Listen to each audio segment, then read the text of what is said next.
Bonjour à toutes et à tous. Tout au long de l'année, notre télé donne la parole aux acteurs du territoire sur tous les sujets qui concernent la vie locale. Cette période d'élection municipale, on a décidé de donner la parole aux candidats avec des focus sur les principales villes de l'agglomération grenobloise. Aujourd'hui, on va s'intéresser à la ville de Mélan. Alors, on va avoir quelques images de Mélan, qui est une commune de plus de 18 000 habitants, située au pied de la Chartreuse, à l'entrée est de l'agglomération grenobloise. C'est la 5e commune de la métropole. Mélan a connu une période d'instabilité politique entre 2015 et 2020, avec 4 maires de droite qui se sont succédés en 5 ans. Depuis 2020, c'est la gauche qui est à la tête de la municipalité, avec Philippe Cardin. Il avait failli être élu au premier tour, avec près de 49% des voix, face notamment à 2 maires sortants. Au second tour, Philippe Cardin avait devancé Joël Ours de 8 points. 3 candidats sont cette fois en lice pour cette nouvelle élection, les finalistes de 2020 et Sandrine Schex. Tous les 3 ont accepté de jouer le jeu du débat pendant 1 heure sur notre antenne. Donc je les remercie déjà pour ça. Sandrine Schex, on a tiré au sort les prises de parole et les places sur ce plateau, puisque 3, ce n'est pas un nombre pair. Donc c'est vous que je présente en premier. Bonjour. Bonjour. Vous êtes élu au Conseil régional d'Auvergne-Rhône-Alpes, dans la majorité de droite de Fabrice Pankouk. Vous avez 57 ans, vice-présidente en charge du handicap, de l'action sociale et de la lutte contre les violences faites aux femmes. Vous êtes membre du parti Nouveau Centre d'Hervé Morin et c'est votre première candidature à Mélan. Tout à fait. Bon, est-ce que vous voulez rajouter quelque chose sur ce parcours ? Je pense que ce qui est important de dire surtout, c'est que je suis aussi une militante associative et que c'est par ce biais-là, par cet engagement associatif que je suis arrivée en politique. Et forcément, quand on s'intéresse aux autres, on a du mal à rester statique quand il y a des choses qui ne nous plaisent pas complètement. Donc j'ai décidé de m'engager pour Mélan, pour proposer une alternative à ceux qui représentent aujourd'hui Mélan au conseil municipal. Alors, votre liste s'appelle Mélan au cœur, l'avenir en tête. Comment vous la positionnez politiquement ? Je rappelais que vous étiez membre d'un parti, un parti centriste. Tout à fait. Nous sommes une liste qui rassemble différentes personnalités. Nous avons des personnes qui sont encartées, mais nous sommes une liste de droite, divers droites, mais également société civile. Tout le monde n'est pas engagé politiquement, mais tout le monde en tout cas est engagé sur le terrain et a une expérience qui pourra être au service de Mélan. Alors, quelle sera votre position pour le second tour ? Est-ce que vous avez déjà échafaudé des hypothèses ? Vous êtes 3, donc les cas de figure ne sont pas si nombreux que ça. Alors pour l'instant, moi, je me concentre sur le premier tour et puis on va tout faire pour montrer que nous avons quelque chose de différent à proposer, notamment sur la méthode de travail, sur notre vision de Mélan et puis aussi avec notre expérience. Moi, j'ai la chance d'être depuis longtemps dans un exécutif, d'avoir piloté et géré des projets, une association, des budgets, du personnel, des collaborateurs et voilà, nous sommes prêts pour travailler à l'avenir de Mélan. Très bien, merci. En face de vous, Philippe Cardin, bonjour. Bonjour. Vous êtes le maire sortant. Philippe, vous avez 60 ans, vous êtes directeur de recherche au sein de l'Institut des sciences de la Terre, qui est un laboratoire basé sur le campus universitaire de Saint-Martin-d'Hères. Est-ce que vous avez réussi à concilier votre activité professionnelle avec ce mandat de maire qui s'achève ? Oui, j'ai continué à travailler, en particulier à faire de l'expertise au CNRS, où je suis au comité national qui gère les carrières des chercheurs. Donc je fais pas mal d'expertise et je continue à encadrer. J'ai repris le cadrement d'une thèse sur la navigation magnétique bioinspirée, un étudiant qui se trouve au CEA Leti. Même chose que Sandrine Schex, vous voulez rajouter quelque chose sur votre parcours ? Moi, je circule beaucoup à pied, en vélo dans la ville. Donc c'est comme ça que je rencontre les Mélanais. Et c'est comme ça que je me mets au service des Mélanais. Je discute avec eux.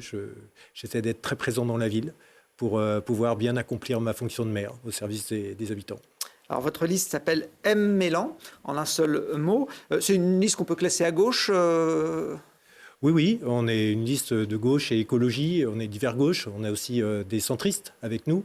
Donc, on réunit toute une panoplie de partis. Et nous... aussi, nous avons peu d'encartés. Il y a 6 personnes encartées sur 35, 2 OPS, 2 écologistes, un Equinox et un membre du PC. Voilà. Vous êtes membre d'un parti Moi-même, je suis membre du Parti socialiste. Très bien. Troisième candidate à cette élection, Joëlle Ours, bonjour. Bonjour. Alors, vous avez 65 ans, vous êtes professeur agrégé d'économie politique, désormais à la retraite. Vous êtes conseillère municipale à Mélan depuis 2014. On l'a vu tout à l'heure, vous étiez la finaliste face à Philippe Cardin en 2020. Depuis cette élection, vous êtes devenue conseillère départementale de l'Isère, dans la majorité de droite de Jean-Pierre Barbier, qui soutient votre candidature. Est-ce que vous voulez rajouter quelque chose à ce parcours ? Oui, je veux bien rajouter, effectivement, je suis conseillère départementale et dans la majorité de Jean-Pierre Barbier. Et ces 6 ans qui viennent de s'écouler ont été extrêmement importants, parce que quand on est dans l'opposition, ça veut dire qu'on est au cœur des dossiers. Donc on peut dire qu'on est prêt, avec une équipe qui est plurielle, mais qui est déjà aussi constituée de ceux qui vont repartir pour ce mandat, avec des gens qui sont experts dans un certain nombre de dossiers. Donc on est prêt pour pouvoir, dès le 22 mars, dès le 23 mars, être aux affaires sans perdre de temps. Donc cette présence auprès des Mélanais m'est extrêmement importante. Je pense que je suis quelqu'un qui veut être un maire de proximité. Le lien avec les habitants, c'en est même la substantifique moelle de mon programme. C'est-à-dire que je pense que la mission de maire, c'est le plus beau des mandats, en ce sens que c'est là où on est au plus proche des gens. Alors, votre liste s'appelle « La passion et l'action au service des Mélanais ». Même question sur le positionnement politique. Vous la situez à droite ? Je suis de sensibilité de droite, effectivement, et notre liste dite sans étiquette est composée de quelques personnes qui sont encartées, et sinon société civile. Et je l'ai toujours dit, je le disais déjà en 2020, je le répète, mon objectif, c'est de dépolitiser l'exercice du pouvoir. Et plutôt que de se dire est-ce que c'est une liste de droite, de gauche, je pense que c'est dans notre programme que l'on voit des indicateurs qui montrent, il faut des preuves.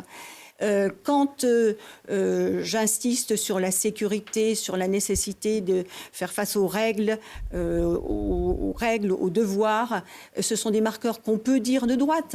Maintenant, quand je veux mettre en place un incubateur de réussite, c'est un indicateur de solidarité. Donc, je crois qu'au-delà des étiquettes, il faut voir dans un programme ce qui représente. Vous-même, vous êtes membre d'un parti aujourd'hui ? Non. Très bien. Quelle sera votre position, comme pour Sandrine Chaix, au second tour, si vous arrivez en troisième position dans cette élection ? Nous sommes convenus qu'à l'issue du premier tour, celle qui arriverait en second se désiste au profit de celle qui est arrivée en premier et s'engage dès le soir même du premier tour à appeler à voter pour l'autre. Très bien. Bon. Comme ça, les choses sont claires. C'est les candidats qui font le débat. Donc, on vous a demandé, il y a quelques jours, de nous flécher les thèmes importants, selon vous, pour cette campagne municipale. Vous connaissez beaucoup mieux la commune de Mélan que moi-même ou que les équipes de Télé Grenoble. Certains thèmes, d'ailleurs, sont revenus à plusieurs reprises dans vos choix. On va donc parler d'urbanisme, avec un focus particulier sur le projet de la Serve, qui est important pour Mélan. On va parler d'habitat, de sécurité et de proximité. Joëlle Ours, c'est vous, justement, vous venez d'en parler, qui avez souhaité aborder ce thème de la proximité, donc important dans votre campagne. Pourquoi ? Voilà, vous commencez par la proximité. Oui, je commence par la proximité. Au niveau de la proximité, oui, parce que, comme je viens de le dire, ce qui me caractérise, je crois, ce qui est mon ADN, c'est le fait d'être plus proche des gens. Et je crois qu'aujourd'hui, dans un contexte qui est extrêmement tendu au niveau international, au niveau national, plus que jamais, les gens ont besoin d'apaisement, les gens ont besoin de se retrouver, de faire du lien. Et effectivement, dans l'ensemble de mon programme, et c'est pour ça que dans mon programme, la Serve est au centre, la Serve qui non seulement est un îlot de chaleur, de fraîcheur, un centre de biodiversité, c'est aussi un centre du lien. Donc on va faire de cette Serve le cœur vibrant de Mélan, avec une salle polyvalente, avec une brasserie bar, avec un certain nombre de choses qui augmentent le lien. Et le lien, la proximité, je le veux également, avec un outil qu'on avait déjà mis en place dans notre programme en 2020, le guichet unique. Ça peut paraître pas très glamour, c'est juste une ligne sur le programme, mais ce guichet unique, c'est pour ne plus jamais entendre « c'est pas nous, c'est la métro ». Bon, on veut plus ça. Aujourd'hui, on veut que, quand on va à la mairie, quand on a une difficulté, un questionnement, qu'on n'ait pas à se dire est-ce que c'est la métro, est-ce que c'est le département. On va dans cette maison qui est une maison qui doit être accueillante et avec le guichet unique, on aura formé du personnel pour que on puisse aborder son problème avec un interlocuteur, à la fois lié l'humain et puis le numérique. C'est-à-dire qu'il faut absolument que l'on retrouve de l'humain pour aider tout le monde, mais en particulier les plus fragiles, parce qu'aujourd'hui, avec la difficulté dans l'électronisme, avec une population qui est beaucoup plus âgée, faire face à des difficultés administratives, c'est extrêmement difficile. Donc ce guichet unique, c'est vraiment, me semble-t-il, quelque chose qui va changer fondamentalement, faciliter la vie des Mélanais. Et ce lien, donc c'est déjà du lien. Et puis évidemment que moi, en tant qu'élu, je vais recevoir les Mélanais. C'est-à-dire que je vais faire des permanences le samedi matin avec les élus pour les recevoir. Aller sur le marché une fois par mois, ça suffit pas. Et puis il y a un problème de confidentialité. Donc il faut être beaucoup plus proche. La mairie sera ouverte. Je vais remettre des correspondants de quartier. Je n'ai pas compris pourquoi ils avaient été enlevés, parce que ces correspondants de quartier, c'était des personnes des services qui étaient très bien visualisées par l'ensemble de la population, qui connaissaient bien les Mélanais et qui permettaient de faire du préventif. Ils ont vu les enfants grandir.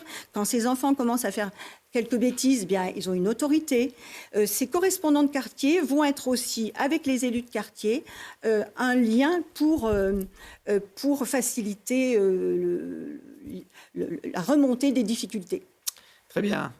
Philippe Cardin, je vous vois prendre des notes sur cette thématique de la proximité. Effectivement, l'élection municipale, les maires sont souvent les premiers élus au contact de la population.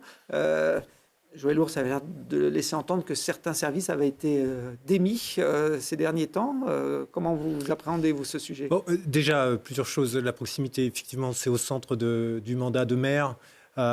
C'est plus de 60 dimanches matins, le premier dimanche de chaque mois, que nous avons été présents et pour écouter les gens chaque dimanche, chaque mois. Ça, c'est un élément important de la proximité, c'est le contact avec les personnes.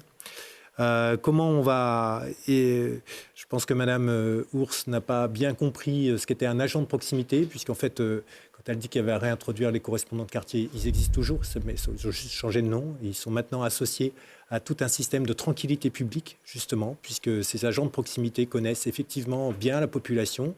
Et ces agents de proximité, ils sont au service de la commune pour renseigner les gens.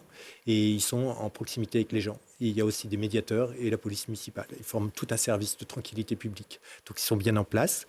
Nous, la proximité, on l'a réfléchi grâce à un projet qui s'appelle la Maison des Solidarités, qui va venir prendre place dans une ancienne école désaffectée, en friche, l'ex-école des Buclos. Et dans cette maison des solidarités, on va construire une maison de santé ouverte à tous, bien sûr, une maison de santé pluridisciplinaire. On va construire un bureau de poste qui assure à la proximité. On va avoir un centre de santé sexuelle et affective pour les jeunes et un point d'information jeunesse. On va avoir une ludothèque pour recevoir les familles. On va mettre aussi un centre de loisirs pour ados polyhandicapés, avec l'association de loisirs pluriel. On va avoir un pôle associatif. Enfin, c'est tout un lieu de proximité qui va être là pour accueillir à la fois les nouveaux habitants et aussi les anciens habitants. Il va y avoir le CCAS qui va s'y installer pleinement, ainsi qu'un centre social. Donc, on va avoir ce nouvel outil. Les travaux commencent. Il nous reste à construire l'aspect humain associé à ça. La proximité, c'est aussi, bien sûr, les services publics. Et en particulier, un service qui est important pour nous, c'est l'alimentation, le bien vivre. La santé, c'est quelque chose de fondamental. J'ai parlé de la maison de santé, mais c'est aussi la santé par l'air qu'on respire et aussi ce qu'on mange. Et donc, dans notre programme, on veut venir au plus proche, et en particulier des enfants, après avoir réalisé ce mandat, des cuisines dans chaque crèche, pour que les enfants aient des repas qui soient préparés sur place. Nous allons le faire maintenant dans les écoles, avec de l'alimentation, avec de la nourriture bio, locale, pour la plupart venant de la plaine de la Tailla, où la métropole a investi et installé des maraîchers, qui seront en connexion directe avec nos écoles. Et on va remettre en place des équipes de cuisiniers. Et ces équipes de cuisiniers cuisineront pour l'école, pour les enfants, une alimentation de qualité, à un coût raisonnable, social, très important, cet aspect-là, la tarification sociale. Et aussi, nous ouvrirons les restaurants scolaires, puisque nous aurons ces équipes de cuisiniers, aux personnes isolées du quartier, qui pourront s'y rendre, puisqu'ils seront du quartier, manger, être en lien avec les autres personnes plus isolées du quartier, et aussi bénéficier de cette alimentation de qualité. Donc ça, c'est un élément important. Je sais que la tarification sociale que nous avons mise en place est critiquée. Donc je veux bien qu'on en reparle, mais effectivement, la pause méridienne, qui n'est pas le repas de midi, est facturée à un coût à peu près de 18 € sur la commune de Mélan.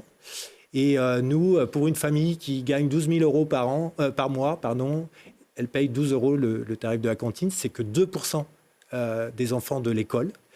Et une famille qui gagne 1 200 € par mois, et il y en a à Mélan, paye 1,20 €.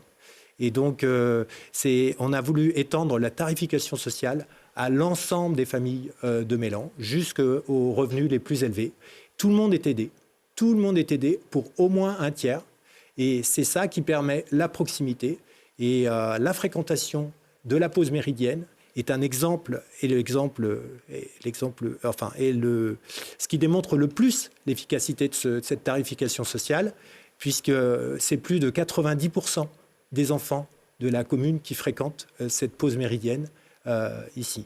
Et je suis surpris des positions que prend Madame Ours sur ce sujet pendant la campagne, alors qu'elle a voté cette délibération en conseil municipal. Sandrine Chaix, vous pourrez répondre. Je donne la parole à Sandrine Chaix sur ce premier sujet. Après, on pourra échanger. Sur la proximité, pour moi, ça a du sens. En fait, moi, c'est ma vie. Depuis 35 ans, je suis engagée pour essayer d'améliorer le quotidien, en fait, de nos concitoyens. C'est un engagement, ce sont des valeurs que j'ai très ancrées en moi. Et je crois que par mon parcours, j'ai pu effectivement démontrer que c'est ce qui donnait du sens à ma vie, en fait. Et moi, pour moi, la politique, c'est pas un vilain mot et c'est pas forcément à associer à des partis politiques. La politique, c'est la vie de la cité. La politique, c'est s'intéresser aux autres, quels qu'ils soient, quelle que soit leur situation sociale, quel que soit leur âge, quelles que soient les difficultés de la vie qu'ils ont pu rencontrer, qu'ils soient en situation de handicap, que ce soit des familles monoparentales. Il y en a beaucoup. À Mélan, il y a beaucoup de mamans solo qui ont des difficultés à organiser leur vie pour des tas de raisons, et il faut être aussi à leur écoute. Et la proximité, c'est pas forcément un accès à un service administratif. Ça peut avoir du sens, effectivement, parce qu'aujourd'hui, il y a beaucoup de choses qui passent par le numérique et c'est pas toujours évident, quel que soit l'âge, du reste. Mais ce qui est important, en fait, c'est l'écoute. L'écoute, pour moi, c'est ça, la proximité. C'est l'écoute, c'est l'échange, c'est le dialogue, et c'est avoir une certaine agilité pour pouvoir s'adapter aux situations. Chaque situation personnelle est différente. Et dire que là, on a un guichet, on a des démarches administratives, c'est important puisque notre pays est organisé comme ça. Mais parfois, on ne rentre pas dans les cases. Et c'est là où il faut aussi être souple et accompagner humainement, administrativement, bien sûr, parfois financièrement aussi, ceux qui sont en difficulté. Moi, ce que j'ai envie de porter comme politique de proximité, c'est aussi faciliter la rencontre et aller vers. Il y a des personnes aujourd'hui qui sont très isolées, qui sont dans leur maison, dans leur appartement, et qui ne peuvent pas venir forcément faire des démarches en mairie parce que c'est loin, parce que la ligne 18 ou la ligne 42, les transports en commun ont été déviés et que quelques centaines de mètres supplémentaires, ça isole encore plus. Il y a ce besoin d'échange qui, de mon point de vue, est important. Ce qui est important aussi, c'est si on veut que la proximité, ce soit quelque chose de réussi dans ce vivre ensemble, il faut assurer la sécurité. Une sécurité des biens, des personnes, une sécurité en termes de déplacement, parce qu'on a aujourd'hui des personnes qui ont peur de sortir de chez elles. parce qu'elles ne se sentent pas suffisamment solides sur leurs deux jambes, parce qu'il y a des trous dans les trottoirs, parce qu'il fait nuit et on manque d'éclairage, parce que le bus est trop loin et que de fait, ça a changé leurs habitudes, parce que parfois, les commerces de proximité ne sont pas suffisants, et ça, il faut vraiment qu'on travaille là-dessus. En fait, les services de proximité, ça n'est pas que un service municipal. C'est aussi créer les bonnes conditions pour que tous les acteurs économiques, associatifs, soient mobilisés pour que chaque Mélanais, au quotidien, ait son parcours de vie facilité. Pour moi, c'est vraiment quelque chose de transversal et qui doit être dans une animation collective, en fait.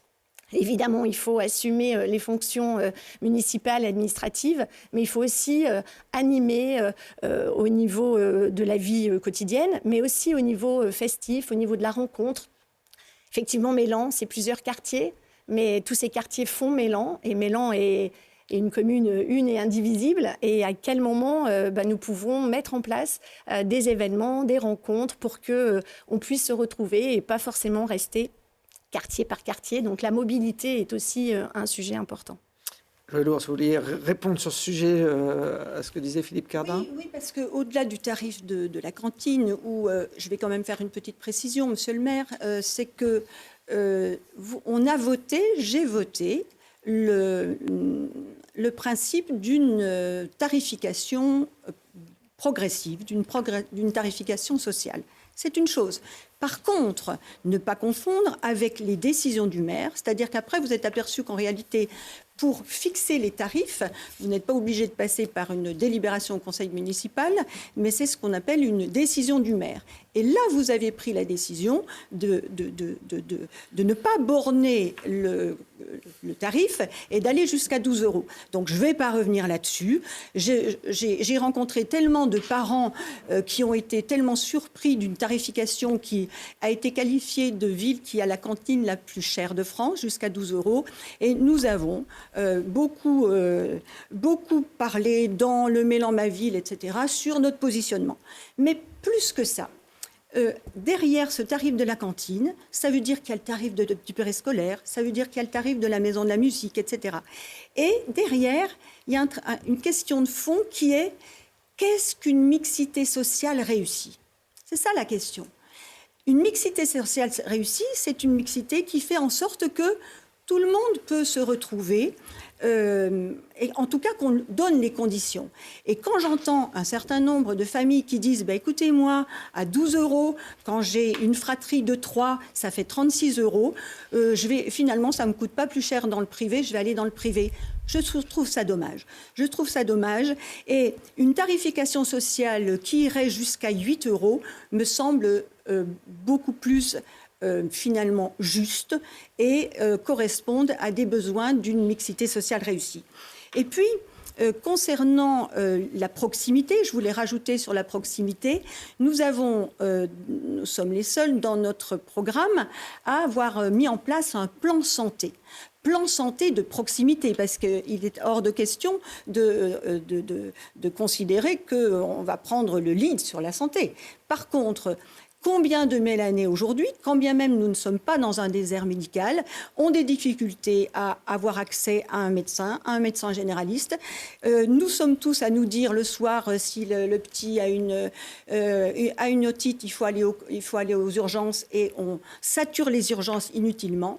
Donc, ce prisme de la proximité, notamment sur la santé, ça a été un choix politique fort de ma part, puisqu'il y a 3 colistiers dans notre liste qui seront sur le plan santé et qui travaillent depuis 1 an dessus, en consultant les médecins, en consultant l'ARS, etc. J'ai une personne qui est médecin à l'hôpital, une personne qui vient de prendre sa retraite en tant que pharmacien de l'Union de Buclos-Grand-Pré, et puis une personne qui est malade expert. Voilà, expert. Eh bien, nous allons, par exemple, répondre à cette question.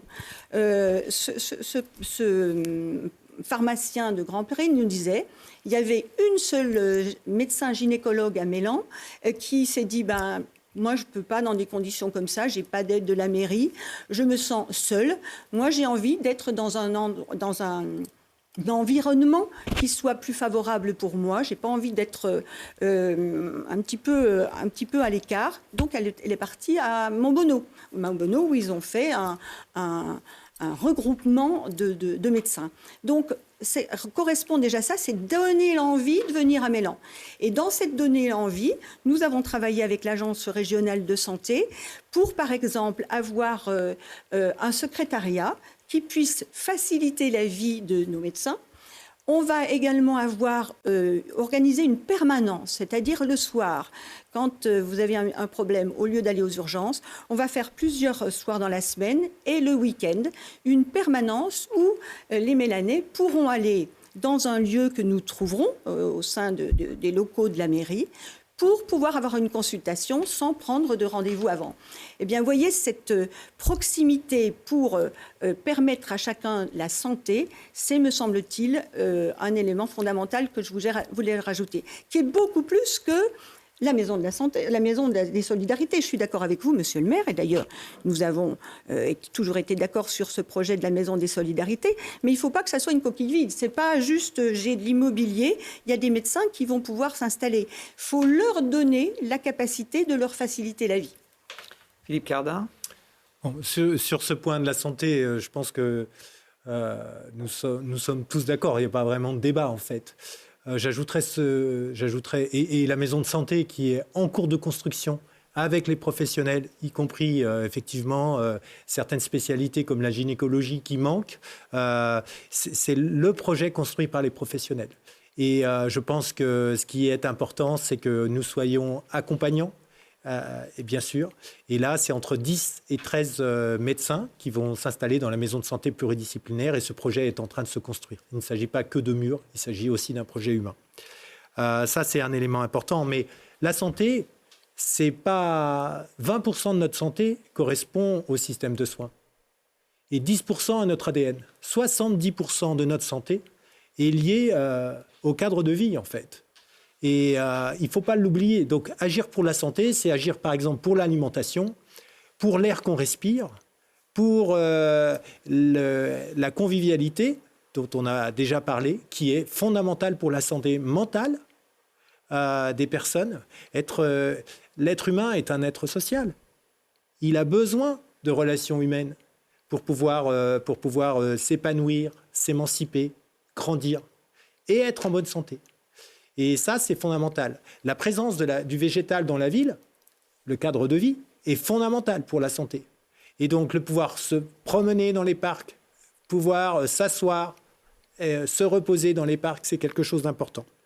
Donc, effectivement, la santé, c'est quelque chose de fondamental. Et la mairie a quelque chose à faire dans ce domaine. Et nous le prouvons puisque nous avons lancé des choses sur ce sujet. Moi, j'aurais une question très simple. Madame Ours vient de dire on va réduire le prix de la cantine, de la pause méridienne, à 8 €. Au lieu de 12 pour le plafond. Au lieu de 12, si j'ai bien compris. Mais moi, je dis, mais qui va payer ? Allez-vous augmenter le prix des gens plus défavorisés ? Je vous rappelle que 50% des familles à Mélan payent moins de 3,80 € la pause méridienne. Donc c'est assez simple en fait. Vous faites quoi pour payer la différence ? Et je vous rappelle que le coût c'est 18 € et qu'un tiers est déjà pris en charge. Donc les gens qui payent effectivement 12 €, 2%, moins de 30 enfants sur l'ensemble de la commune. Il y a 1450 enfants scolarisés dans la commune. Comment on va faire ? Ce modèle, nous avons étendu. La plupart des villes ont une aide dans la tarification sociale qui s'arrête à des quotients familiaux de 1 000 ou de 2 000.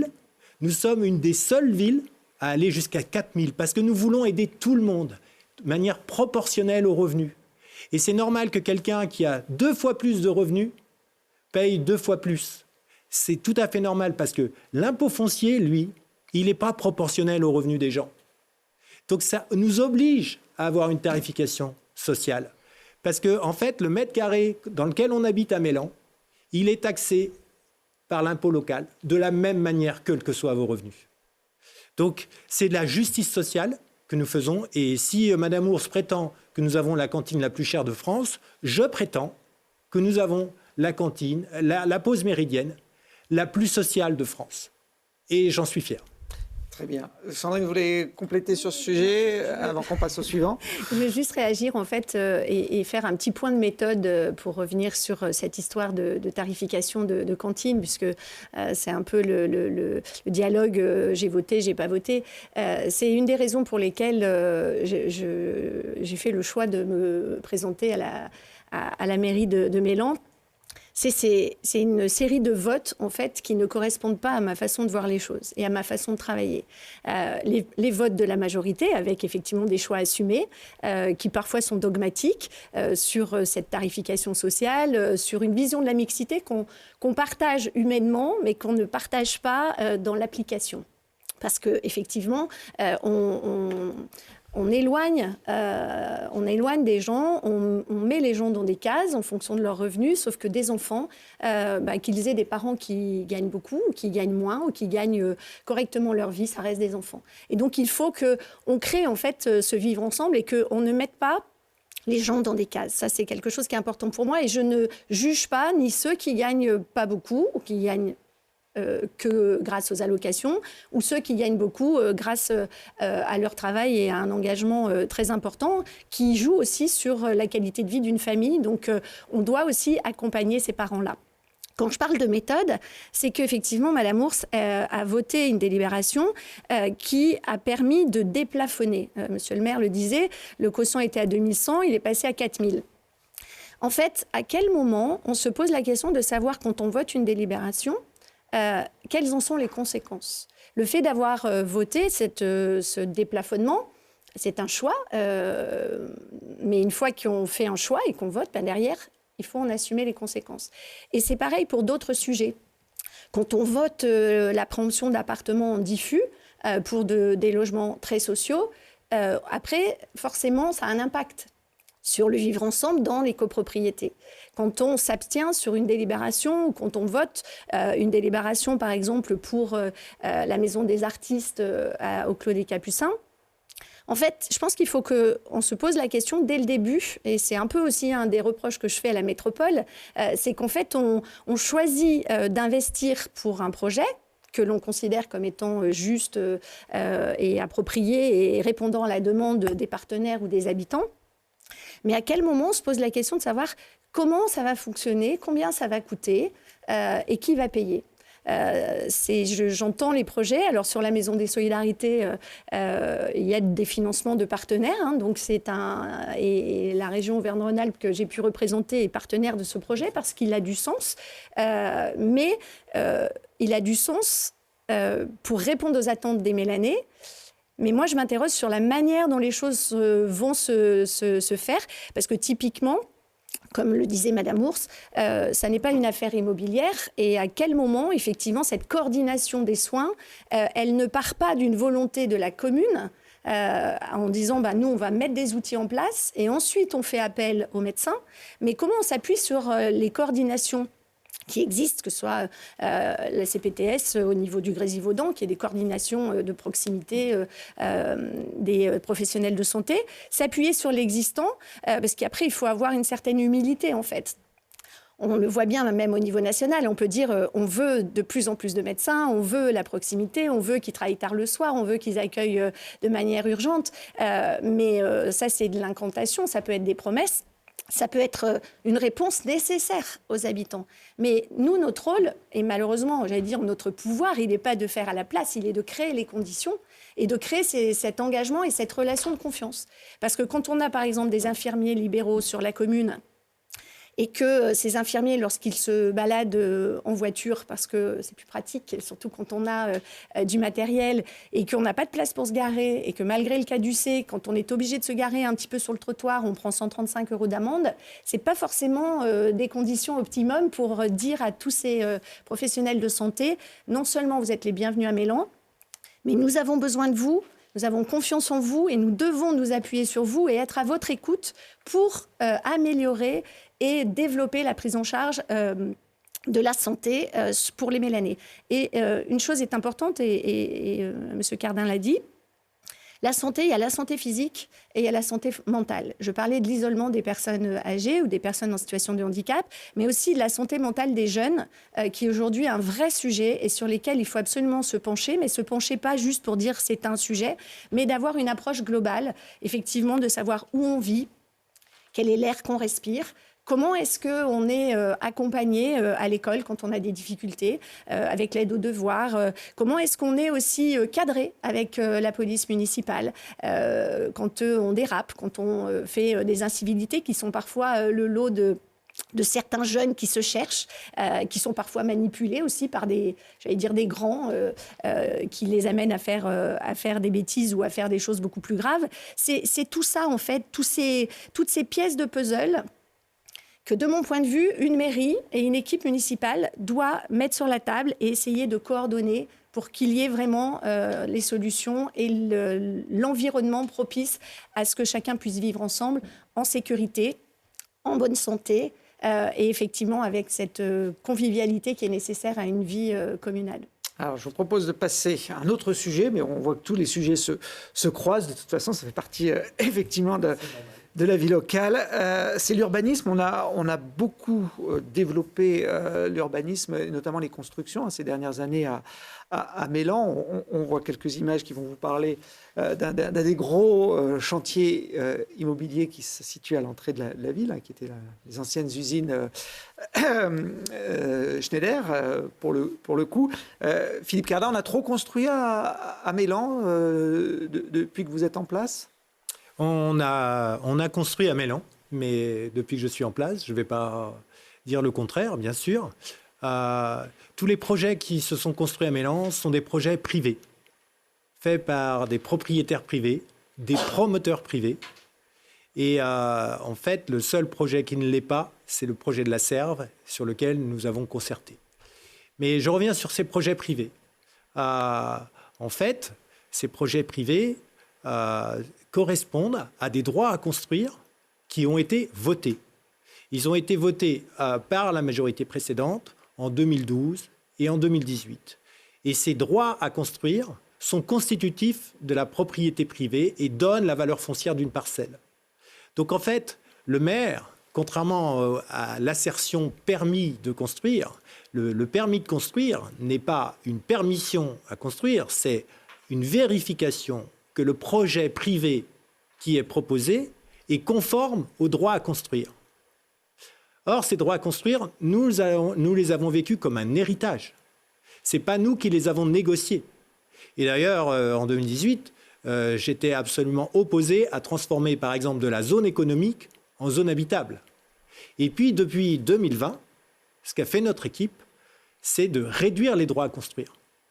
Nous avons, à chaque modification du PLUI, il y en a eu 3 depuis 2020, nous avons réduit les droits à construire. Nous avons retransformé de la zone habitable en zone économique, nous avons retransformé de la zone habitable en zone agricole, et nous avons réduit les droits à construire sur toutes les zones pavillonnaires de Mélan.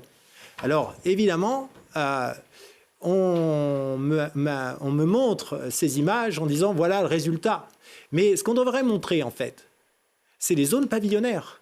Alors, on n'y voit pas des tours, mais ce qu'on ne voit pas, c'est notre travail.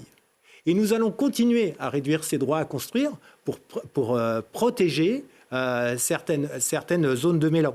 Ça, c'est important de bien comprendre cela.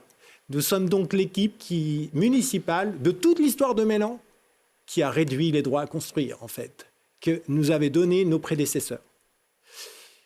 Pour autant, ces constructions étaient nécessaires, en partie, puisque nous étions illégales. Ça touche la question de l'habitat. Du logement social. Et en particulier du logement social. Effectivement, la crise du logement existe en France. Et c'est normal que Mélan porte sa part. Et de ce point de vue-là, nous avons négocié avec les promoteurs pour nous permettre d'être dans la loi. Et aujourd'hui, je suis très content et très fier qu'à Mélan, nous ayons atteint un taux SRU, Solidarité et Renouvellement Urbain, de 20%, 20,03%. Nous avons 3 à 4 logements SRU de plus. Nous sommes même excédentaires. Donc, grâce à notre action municipale ces 6 dernières années, nous sommes redevenus maîtres de notre destin en ce qui concerne l'urbanisme et l'habitat. Et nous allons continuer à réduire les droits à construire. Nous avons rempli nos engagements et nous allons pouvoir donc sortir de cette situation où la droite mélanienne nous a mis par des manquements pendant 20 ans. Et nous avons corrigé cela et nous nous retrouvons maintenant en maîtrise. Il ne faut quand même pas oublier que sur la moitié du mandat, nous avons été mis en carence SRU. C'est-à-dire en carence, l'État français, le préfet en l'occurrence, qui représente l'État français, a mis la commune en carence. Ce qui fait que la commune a perdu pendant 3 ans l'aptitude à signer les permis de construire. La commune a perdu pendant 3 ans le droit de préemption urbain. La commune a perdu pendant 3 ans l'attribution des logements SRU. Et pendant 3 ans, nous avons eu aussi une amende de 500 000 € par an. Tout ça, c'est derrière nous. Nous avons retrouvé tous nos droits. Et aujourd'hui, nous pouvons maîtriser l'urbanisme. Et l'exemple de la Serve le montre en fait. Nous avons hérité de ce projet de la municipalité précédente, puisque l'achat a été fait en 2019 et fait par la municipalité précédente, et a été un acte de vente qui a été fait pour construire disons, 300-350 logements. C'est ça qui a été signé par le maire précédent, un des maires précédents. Aujourd'hui, le fait que nous ayons maîtrisé notre destin sur l'habitat, sur l'urbanisme, nous amène à pouvoir changer cet acte de vente, en tout cas à aller négocier avec l'État cet acte de vente qui a écrit noir sur blanc les conditions dans lesquelles on s'engageait, y compris sur le prix. Donc c'est à peu près 6 millions d'euros que coûte cette parcelle, qui se trouve à côté de la mairie et qui est maîtrisée par l'établissement public foncier du Dauphiné. Et donc, nous avons lancé une concertation pour justement voir de quelle manière nous pouvions faire évoluer ce que nos prédécesseurs ont inscrit noir sur blanc. Et mon engagement, c'est de le faire changer. Et c'est pour ça que nous avons mis en place cette concertation, qu'elle a été à l'écoute de tous et de tous. Alors j'apporte une petite précision pour ceux qui ne sont pas mélanés. La Serve, c'est un terrain que certains ont fréquenté quand ils étaient étudiants. Là, on voit les vestiges de cette fac de pharmacie qui était délocalisée sur Mélan, donc qui a été détruite en 2022. Enfin, la démolition a démarré en 2022. Ce sont les images que l'on voit. Et aujourd'hui, il y a effectivement la possibilité d'imaginer de nouveaux projets sur ce terrain.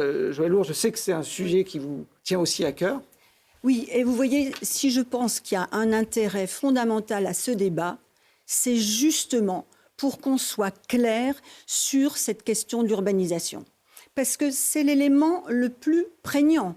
C'est celui qui a le plus d'impact pour aujourd'hui et les générations suivantes. Et je dois dire, c'est ce qui motive mon engagement plus que tout. Parce que, Monsieur Cardin, vous avez toujours la même façon de raconter l'histoire.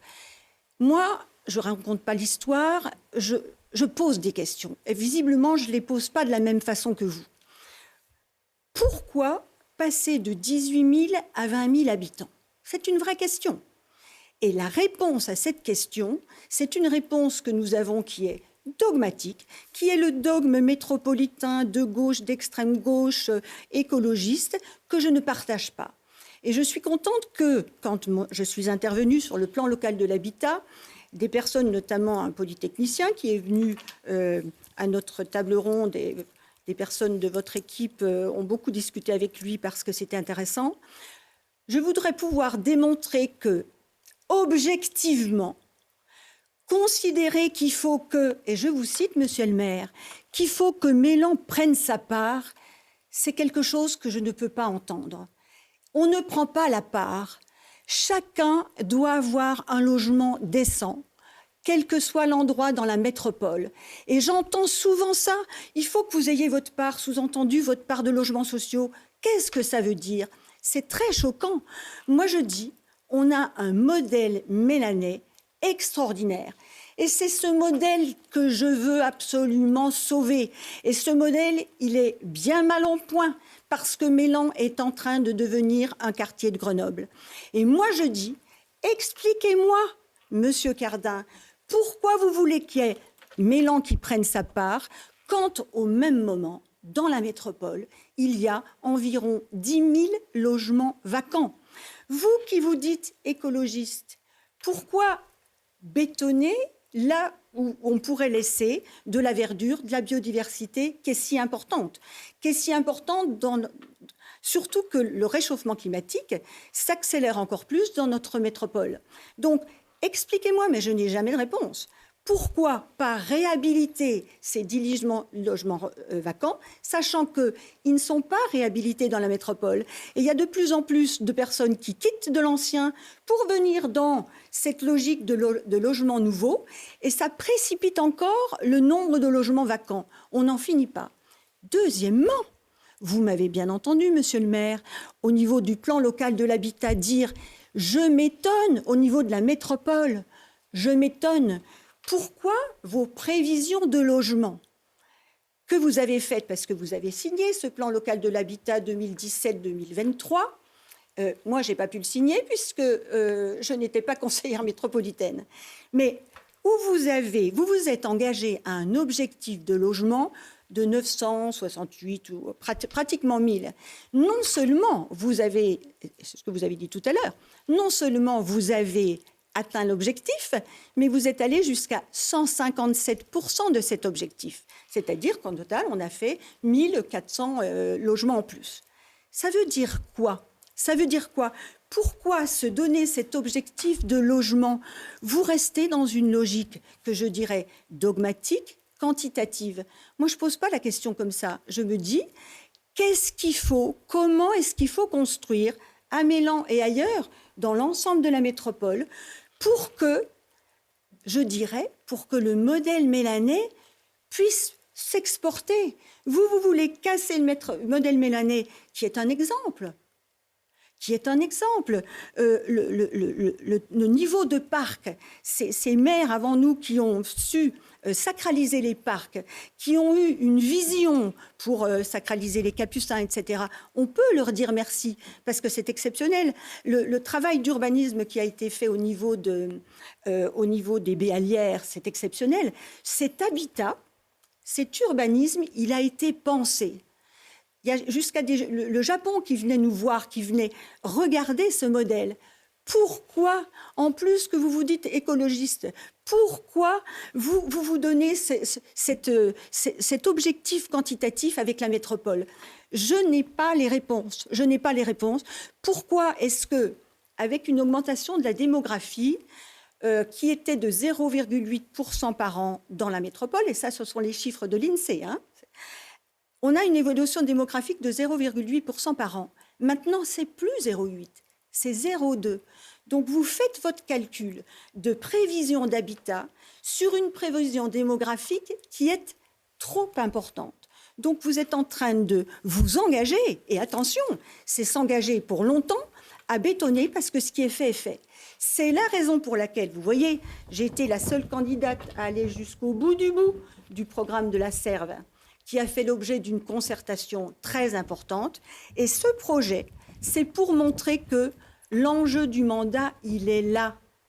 Quand vous dites, et je suis d'accord avec vous, Monsieur Cardin, quand vous dites, mais l'urbanisme, c'est la question de la santé, c'est la question de la biodiversité, c'est la question du bien-vivre, parce qu'on en a besoin. Eh bien, dans mon projet de la SERV, ce qui me fait peut-être dire, avec un manque d'humilité, rien que pour ça, je voudrais être élue. Je ne veux pas rater ça. Je ne veux pas rater le fait qu'il faut qu'on mette un minimum de construction, un maximum de part à un parc.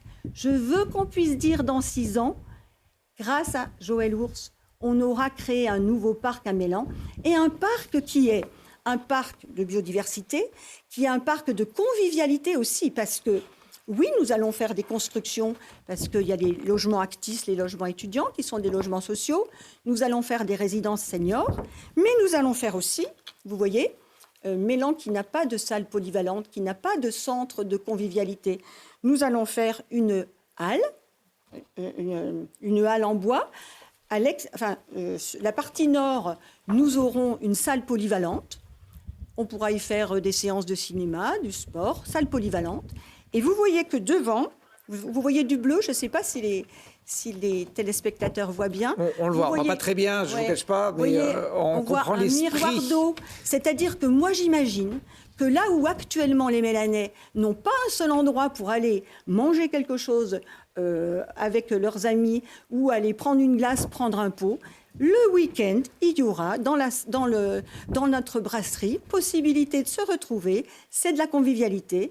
Les enfants pourront jouer sur le miroir d'eau parce que dans cette région, dans ce centre de Mélan qui est extrêmement dense, eh bien, il va falloir trouver de la fraîcheur. Eh bien, moi, ça me fait rêver, ça. Et je pense que les Mélanais l'ont compris. Avec cette convivialité, on va pouvoir changer la donne du bien vivre à Mélan, et en particulier aussi avec la prairie événementielle, où on pourra refaire une foire aux champignons, un festival de musique, etc. C'est ça l'enjeu. Et vous voyez, on peut aborder tous les problèmes, parce que tout est important, jusqu'aux moustiques, jusqu'aux frelons. Mais il faut hiérarchiser. Et moi, j'ai envie de dire à ceux qui nous écoutent, l'enjeu de ce mandat, c'est ce que l'on va faire de la Serve pour faire en sorte que Mélan ait un cœur vert. Et quand on fait ça, on travaille pour les générations suivantes. Et ça, financièrement, parce que je pense que vous allez aller sur cette partie-là, mais je vais peut-être laisser la parole, mais je vais vous expliquer après financièrement l'impact. Alors, je vais laisser la parole aussi à Sandrine Check sur sa vision de l'urbanisme à Mélan, et notamment ce projet, cet espace, je crois qu'il fait 40 000 mètres carrés, qui est effectivement important pour une commune. Comment vous voyez les choses, Sandrine Chex? Alors, au niveau de l'urbanisme, il est très clair que pour avoir discuté en porte-à-porte avec près de 1000 Mélanais, la première des préoccupations qu'ils ont, c'est ils veulent qu'on arrête de construire. Ils ne retrouvent plus le Mélan qu'ils ont choisi pour son cadre de vie, pour ses espaces naturels, pour sa tranquillité, le côté apaisé de cette commune. Et c'est un vrai sujet aujourd'hui que les Mélanais expriment. Alors, la réponse, elle ne peut pas être de dire on ne construira plus. C'est un mensonge. Et moi, je ne suis pas quelqu'un qui ni vend du rêve, ni fait des mensonges. Nous sommes dans une métropole, nous sommes dans un pays. Vous avez le Premier ministre qui a dit qu'il fallait construire 2 millions de logements d'ici 2030. Je ne suis pas persuadée qu'on puisse dire que sur ces 2 millions de logements, il y en aura 0 à Mélan.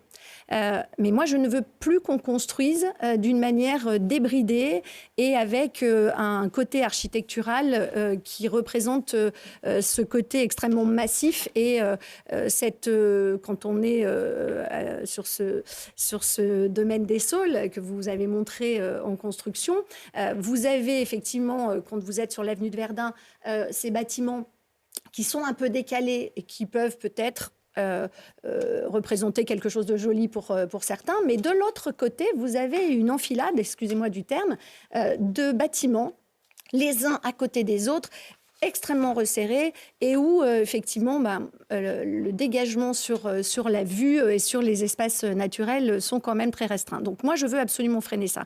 Mais le dire, c'est une chose, mais mettre en place les outils pour freiner ça, c'est autre chose.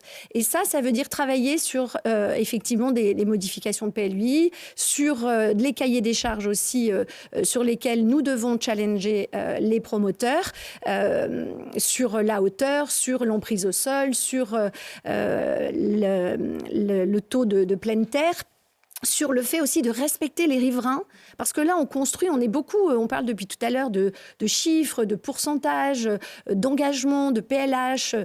Effectivement, tout ça, c'est important, parce que ce sont des documents programmatiques, qui sont en lien en plus avec le SCOT, avec le PADD, au niveau des mobilités, avec le plan de déplacement urbain. Enfin, tous ces acronymes sont très sympas, mais moi, ce que je veux surtout entendre, c'est l'avis et prendre en compte la considération de l'habitant qui est sur Mélan depuis longtemps et qui se retrouve avec un mur en face de lui, parfois avec du vis-à-vis et avec aussi un impact sur la valeur de sa propriété lorsque c'est une petite maison de famille qui est là depuis longtemps. Il ne faut pas oublier que Mélan était quand même une terre où il y avait beaucoup d'agriculteurs et qu'il y avait des maisons de famille. Donc il y a des générations de familles qui sont à Mélan et qui, quelque part, se sentent un peu spoliés, on va dire, à la fois de leur qualité de vie et de la valeur de leurs biens. Et puis aussi prendre en considération les nouveaux arrivants et d'être respectueux aussi de cela parce que aujourd'hui ils sont dans une situation où en fait ils critiquent les constructions tout en disant je suis désolé, j'en ai bénéficié, mais maintenant moi j'ai peur parce que je trouve que la mixité est un peu déséquilibrée parce que c'est un sujet aussi et il ne faut pas se cacher derrière son petit doigt sur ce sujet-là. Et c'est ce qui nous sépare aussi avec la vision que peut avoir Monsieur le maire sur ce que peuvent être les logements sociaux et le taux de logement social en lien notamment avec les exigences politiques et dogmatiques parfois de la métropole. Il y a plusieurs catégories de logement social. Moi, j'ai à cœur aussi de répondre aux besoins de logement des Mélanais. Les Mélanais qui ne comprennent pas pourquoi des habitants qui sont aujourd'hui logés à Échirolles, à Mistral ou dans d'autres quartiers de Grenoble viennent habiter prioritairement à Mélan dans du logement social, alors qu'eux-mêmes en ont besoin pour des raisons de séparation, de difficultés financières ou de santé et n'arrivent pas à obtenir un logement social parce qu'ils ne sont pas prioritaires dans le cadre du choix dogmatique, je le redis, qui est fait à la métropole et que soutient M. Cardin, mais c'est son choix et je le respecte si je ne partage pas, de privilégier cette loi du logement d'abord et les critères qui sont extrêmement précis d'attribution des logements. Je pense qu'il y a à revoir cet équilibre et je pense que ça favoriserait le vivre ensemble. On parle de la Serve. Moi, je trouve que c'est bien de dire que c'est un enjeu du mandat. Mais, mais ceux qui n'habitent pas à la Serve ou autour de la Serve ont besoin aussi de sentir qu'il y a pour nous des enjeux pour eux. Parce qu'il y a effectivement ce projet qui est extrêmement important, puisque comme le disait Monsieur le maire, c'est une maîtrise publique. Mais il y a aussi, et c'est là où il faut être attentif, il y a aussi des problématiques de logement, d'emplacements réservés sociaux qui ont été programmés dans le PLUI sur des quartiers comme le Charlet ou comme ça avait été le cas sur Mélan-le-Haut avec des méthodes à la fois d'approche humaine et d'approche liée à la propriété privée qui me dérangent. C'est pas parce qu'on est propriétaire d'un terrain sur le Haut-Mélan, qu'on doit, par principe, se retrouver être un enjeu pour, effectivement, faire sa part. Il n'y a pas de répartition qui doit être calculée comme ça. Moi, je crois beaucoup à cet équilibre, à cette notion d'équilibre dans les constructions. Et puis, cet enjeu du mandat, évidemment, la Serve, mais elle a été votée à un moment donné par certains élus. Je reviens sur ce que j'ai dit tout à l'heure. Quand on vote une délibération, il y a des conséquences derrière. C'est pas... et puis, ce qui était valable en 2018 a pu évoluer. Probablement, mais après, derrière, quand c'est inscrit dans une convention qu'il y a pour équilibre de ce projet 15 500 mètres carrés de surface plancher de logement, dont 45% de logement social, et qu'on le vote, ou qu'on ne s'y oppose pas, derrière, forcément, on sait qu'il va falloir assumer et faire des choix. Moi, je crois que sur la Serve, aujourd'hui, il y a une concertation qui a été faite par la mairie, une concertation qui a été faite également par l'Union de quartier Bucco-Grand-Pré. Les habitants se sont exprimés. Principalement, je dois le dire, les habitants du quartier, les premiers concernés. Mais ça n'est pas que ceux qui vont être autour qui sont concernés, c'est aussi les habitants de tout Mélan. Parce que lorsque on dit on va faire beaucoup de logements, ça a un impact sur le vivre ensemble, sur la sécurité, sur le côté environnemental, etc. Quand on dit on va faire peu de logements, on va faire juste 40 logements seniors, puisque les 77 logements étudiants sont déjà engagés avec Actis qui va rénover les logements. Derrière, qui va payer une salle polyvalente, un miroir d'eau ou je ne sais quel projet. Moi, je crois qu'aujourd'hui, il est important de faire un petit pas de côté, et c'est ce que nous proposons avec mon équipe, c'est de mettre en place, de faire une remise à plat de l'ensemble des projets, parce que comme le disait Monsieur le maire et Madame Ours, nous avons aujourd'hui des projets qui respectent le cahier des charges qui est indiqué dans le PLUI. les promoteurs ne sont pas tous des voyous et ils respectent ce qu'on leur autorise de faire. Donc, il faut bien entendu réduire au maximum que ça nous sera permis et il faudra être déterminé à la métropole pour pouvoir faire réduire ces droits, faire en sorte que la qualité architecturale réponde à l'identité de Mélan, parce que c'est ça aussi qu'il faut respecter, et en même temps répondre aux attentes des Mélanais. Je ne sais pas si la salle polyvalente, aujourd'hui, elle est exprimée comme étant une priorité. Je pense que la rénovation, par exemple, de l'école Blucot-Grand-Pré, où il fait, je vais être caricaturale, 17 degrés l'hiver, où les enfants ont une doudoune, et 42 degrés l'été, où parfois l'école est fermée parce qu'il y fait trop chaud, c'est une priorité. Donc nous, avec les États généraux, on veut remettre à plat tout ce qui est lié à la construction et au cadre de vie. On veut pouvoir saisir un ingénieur écologue, un ingénieur hydrologue, parce qu'à chaque fois qu'on construit, on contrarie l'eau. Mélan est construit et vit sur un territoire qui est gorgé d'eau. À chaque fois qu'on construit, on détourne l'eau. Où est-ce qu'elle va sortir ? On a des habitants aujourd'hui qui s'étonnent de voir leur maison, leur garage inondé. Pourquoi ? Mais parce que cette eau, à un moment donné, elle va là où elle peut aller. Donc il faut qu'on remette tout à plat. C'est ce qu'on veut faire avec les États généraux. Alors c'est pas repousser les choses pour faire du blabla, etc. Nous, ce qu'on veut, c'est saisir l'opportunité de dire où nous en sommes, quels sont les coûts partis des promoteurs privés, mais aussi des propriétaires, parce qu'on montre du doigt parfois les promoteurs, mais quand un promoteur achète une maison et construit un immeuble parce qu'il en a les droits, et c'est là où il faut agir, on a aussi un propriétaire qui accepte de vendre. Et il ne faut pas juger non plus, parce que quand vous avez un promoteur qui vous achète 1 fois et demie, si ce n'est pas 2 fois le prix de la maison pour construire, c'est aussi un paramètre à prendre en compte. Donc nous, l'idée, c'est vraiment de tout mettre à plat et d'identifier aussi le coût. Parce que, effectivement, la SERV, dans l'idée de cette convention, c'était l'équilibre de l'aménagement de ce terrain, pouvait se faire avec 15 500 mètres carrés de construction, dont 45% de logement. Quand on vend un terrain, un bout de terrain, une surface pour du logement social, ça a un coût inférieur au prix de vente pour du privé. Tout ça, ça doit s'identifier, ça doit se calculer, ça doit se juger avec un équilibre global. Moins de construction, répondre aux attentes des Mélanais, bien sûr préserver notre environnement et cet espace de respiration à Mélan, mais ne pas faire n'importe quoi et s'assurer que derrière, il y a toujours quelqu'un qui paye. Alors, j'ai un avis sur les chronos des temps de parole. Rapidement, Joël Ours, et je redonnerai peut-être la parole à Philippe Carlin s'il la veut sur ce sujet, et on terminera avec la sécurité quand même sur ce débat. Oui, parce que l'aspect financier est un élément important, donc je voudrais revenir là-dessus. Parce qu'il faut toujours, il faut toujours quand même remettre les choses en perspective. Je ne voudrais pas qu'on puisse penser que, par exemple, ce projet est peut-être financièrement difficile à être mis en place. En perspective, vous voyez par exemple, pendant le mandat, la majorité actuelle a investi 50 millions, c'est-à-dire ça faisait très longtemps qu'il n'y avait pas eu autant d'investissements. Jamais nous sommes allés contre ces investissements, puisque ces grands projets comme refaire l'école mi-pleine, restaurer le gymnase des Aiguinards, la maison des Solidarités, il fallait faire un rattrapage d'investissement, pas de souci. Quand c'est un bon investissement, il n'y a pas de problème.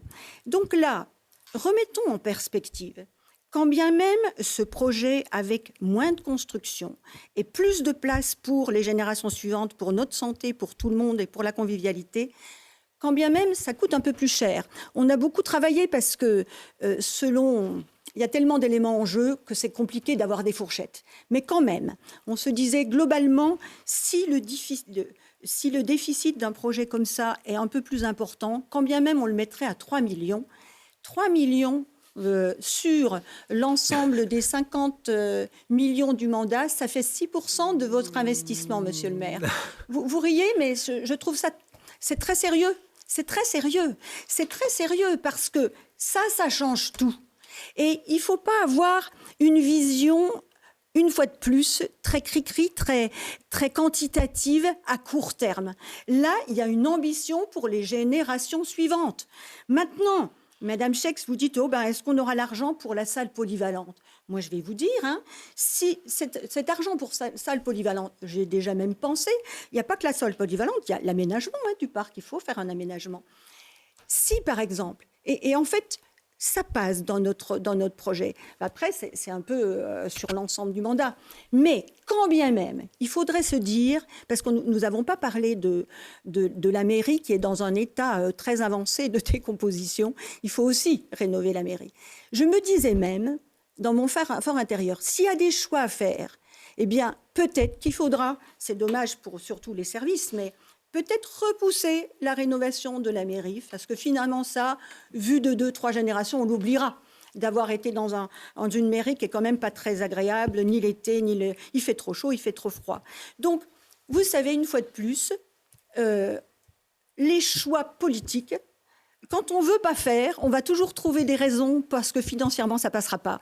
Et je me demande même que quand le maire, que vous citez souvent, monsieur le maire, avait décidé, monsieur Gillet, d'acheter les capucins, j'imagine que des gens avaient dû dire « oh, c'est trop cher », etc. Non, ça n'a pas de prix. Ça change tout. Et après, on ne regarde pas par la petite lorgnette pour dire « ah, mais peut-être que ça va gréver la salle polyvalente ». Voilà, il faut hiérarchiser. Je vous coupe, vous êtes avec Sandrine Chaix à peu près en même temps de parole. Philippe Cardin a un peu de déficit, donc je vais vous laisser conclure sur ce sujet. On finira par la sécurité. Moi, j'appelle toutes les personnes qui veulent devenir maire d'une ville à respecter la loi, en fait. Et la loi SRU en est une. Et donc, c'est irresponsable d'être maire et de ne pas respecter la loi. Parce que la personne qui représente l'État sur sa commune, c'est le maire. Ensuite, Madame Ours, je vais revenir sur ce qu'a dit Madame Chaix. Votre incohérence est absolument incroyable. Vous avez voté le PLH. Vous l'avez voté à la métropole. Donc aujourd'hui, vous le remettez en question. Mais il ne fallait pas le voter. Vous avez voté les 3 modifications du PLUI au cours de ce mandat. Et aujourd'hui, vous criez sur le PLUI. Mais il ne fallait pas les voter. Vous avez voté contre le chauffage urbain. Ce matin, j'ouvrais Le Monde. J'ai vu que le prix du gaz, à cause de la guerre en Iran, vient de prendre 50%.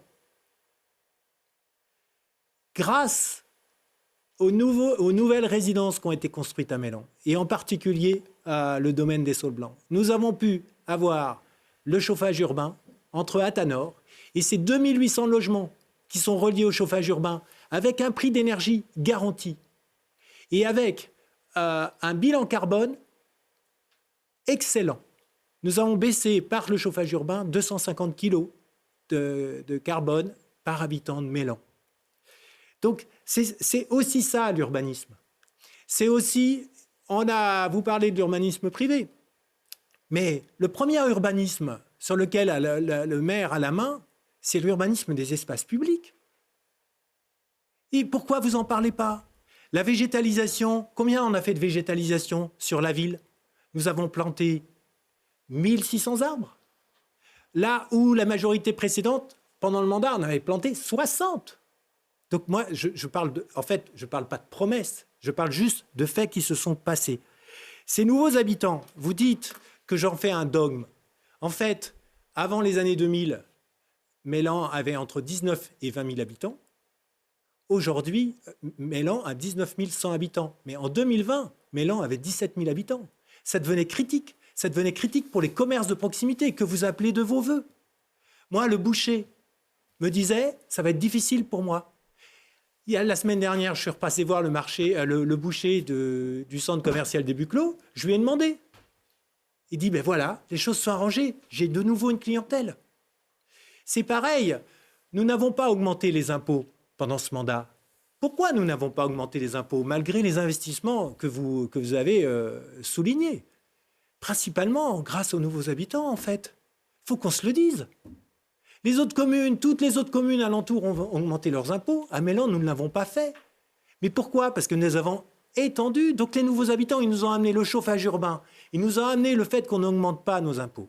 Ils ont emmené de jeunes familles. La commune de Mélan était la commune la plus vieille de la métropole. Aujourd'hui, c'est celle qui rajeunit le plus. Grâce à ces nouveaux habitants. Nous avons introduit dans l'habitat, on n'en a pas parlé, mais l'accession sociale à la propriété. Nous, une des premières communes à faire ça.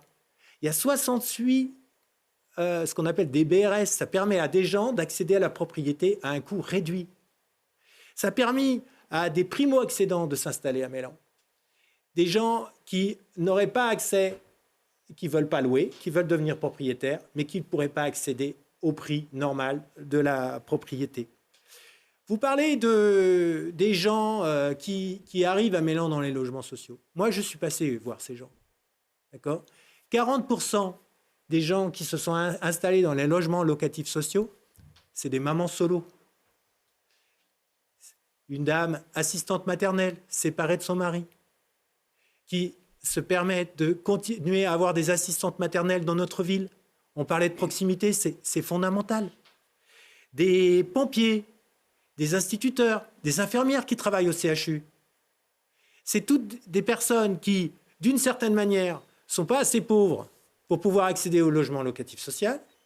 Ils ne sont pas assez riches pour accéder soit au logement, la location privée, soit à l'accession à la propriété. Donc c'est ces gens-là. Je reviens sur l'urbanisme qu'on contrôle, la végétalisation. Nous avons prévu d'urbaniser, de végétaliser, ça fait partie de l'urbanisation, et transformer l'avenue de Verdun en avenue Parc. Ça, c'est un élément important pour la Serve. Cette grande avenue de Mélan, elle était une cicatrice. Nous allons la transformer.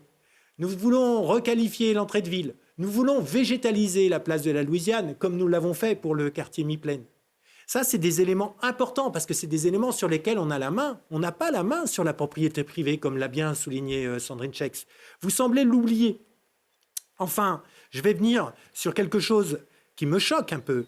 Nous avons mis en place une concertation avec les habitants, qui a été considérée par tout le monde comme exemplaire. Personne ne la critique. Et donc, d'abord, j'en suis très content. Mais de cette concertation n'est pas du tout apparue l'idée d'avoir une salle polyvalente. Madame Ours, elle a la vérité contre tout le monde. La salle polyvalente, Madame Ours, vous avez voté la construction d'une salle polyvalente. Il y en a une en cours de construction, vous semblez l'oublier. C'est quand même incroyable, cette histoire. La salle Décibeldon va être reconstruite. C'est 600 000 € que vous avez voté au conseil municipal pour la construire. 300 mètres carrés à la place de l'ancienne salle Décibeldon. Comment avons-nous besoin d'une halle? Et quand vous dites que c'est un surcoût, que le coût de la Serve, du projet que vous présentez, c'est 3 millions, franchement, vous auriez dû être à la concertation. Parce que ce projet que vous présentez, il est au minimum de 15 millions. Et en fait, comme ça a été dit par Madame Schex, en fait, si vous faites ce que vous dites, il n'y aura plus aucun autre investissement possible sur la commune. Quelle école vous allez rénover? Quelle crèche vous allez rénover? Et visiblement, vous abandonnez l'idée de rénover l'hôtel de ville. Mais ça, c'est un élément important. Et donc, si vous voulez faire ça, vous allez augmenter les impôts. Je vous le dis, vous ne les trouverez pas, les 15 millions d'euros. Alors, on s'arrête là. Un droit de réponse quand même, En fait, vous êtes là, vous êtes tous à 22 minutes. On est à la fin du débat. Il y a des accusations qui sont graves. Il y avait le thème de la sécurité. Je pense moi, je suis un observateur neutre, mais je pense qu'on a compris vos positions, vos choix stratégiques d'investissement.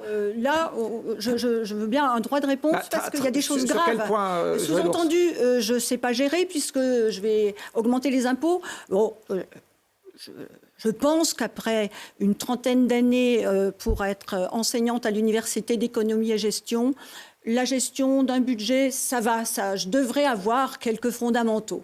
Donc c'est suffisamment important pour quand même que je le redise. Donc bien évidemment, ce projet est hors augmentation des impôts. Et puis cette histoire de la salle polyvalente, quand même, il y a une concertation. Je suis tout à fait dans la concertation. Et merci à l'Union de quartier Buclos-Grand-Pré, et merci aux Arbres Citadins, et merci également à Ville Verte qui ont fait un travail extraordinaire. Maintenant, dans mon projet, oui, parce que je fais des choix, je considère qu'il nous manque quelque chose. Et cette salle polyvalente qui est nécessaire à Mélan et qui Et rien à voir avec Décibel Dome, qui est une petite salle qui va être rénovée. Ce n'est pas une grande salle polyvalente. Ça, c'est un choix. Osez dire, monsieur le maire, quand même, c'est des ficelles politiques que je trouve quand même basses. Ce n'est pas nécessaire de faire ça. Allez dire, Madame L'Ours, salle polyvalente, qu'est-ce que ça veut dire? Il y a un besoin de salles incroyable. Pour une ville de 20 000 habitants, on n'a rien. On n'a rien. On n'a rien. Donc, je pense être suffisamment au fait des problèmes de gestion et de finances avec mon métier pour ne pas m'entendre dire des choses pareilles. Je pense qu'il faut être respectueux, monsieur Gardin. Alors, donc voilà, je voulais au moins rectifier sur les impôts, parce que sur la finance, quand même, ça me tenait à cœur. Ça marche. Il nous reste très peu de temps, donc il y a quand même un sujet que vous aviez tous fléché, en tout cas, c'est la sécurité. Sandrine Chex, même à Mélan, c'est une préoccupation des habitants. C'est une ville qui a plutôt l'image d'être calme par rapport à d'autres communes de l'agglomération. Vous savez, après, il y a l'image et il y a la réalité, et puis il y a celle qu'on cache parfois dans les statistiques.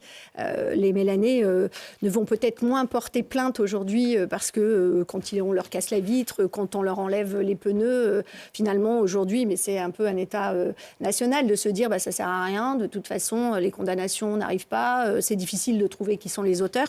Je crois qu'aujourd'hui, il y a un problème de sécurité dans notre pays et Mélan n'y échappe pas. On est en plus dans une métropole où les questions de sécurité sont extrêmement importantes. Pour moi, c'est vraiment un sujet, ça n'est pas un slogan de campagne. Pour moi, la sécurité, c'est vraiment le droit fondamental. On ne peut pas faire société si nous ne sommes pas en sécurité. Alors, pour pouvoir faire en sorte de répondre à ces objectifs, ces attentes et cette nécessité, nous proposons de revoir et de développer donc un plan de déploiement donc des caméras de vidéoprotection, mais des caméras qui fonctionnent, parce qu'il y en a aujourd'hui qui ne sont pas en état de marche. Il y en a qui ne seront pas réglés, qui filment, c'est flou. Il y en a d'autres qui sont, orientés sur des objectifs qui n'ont absolument aucun intérêt pour les enquêteurs. Donc il faut remettre ça à plat. Et remettre ça à plat avec le partenariat il est nécessaire de mobiliser encore plus avec la gendarmerie nationale, de pouvoir assurer ce continuum de la sécurité entre police municipale et gendarmerie. Et il faut demander aux gendarmes où est-ce que vous avez besoin de caméras. Et moi, je n'ai pas de problème à dire qu'il en faut plus, d'autant qu'en plus, la région Auvergne-Rhône-Alpes est un gros financeur du déploiement des caméras, donc le département aussi, me semble-t-il, l'État. Donc, ça n'est pas un problème d'argent, c'est un problème de choix politique. Et ces caméras, il faut que ce soit les gendarmes qui nous disent où ils en ont besoin, parce qu'ils savent quels sont les endroits où il y a des problématiques de narcotrafic, des problématiques de regroupement qui amènent à des incivilités, à des nuisances de quartier. On entend quand même, mais je veux dire, les Mélanais se doutent bien qu'il n'y a pas des feux d'artifice 3 fois par semaine à Mélan. Il y a des tirs de mortier.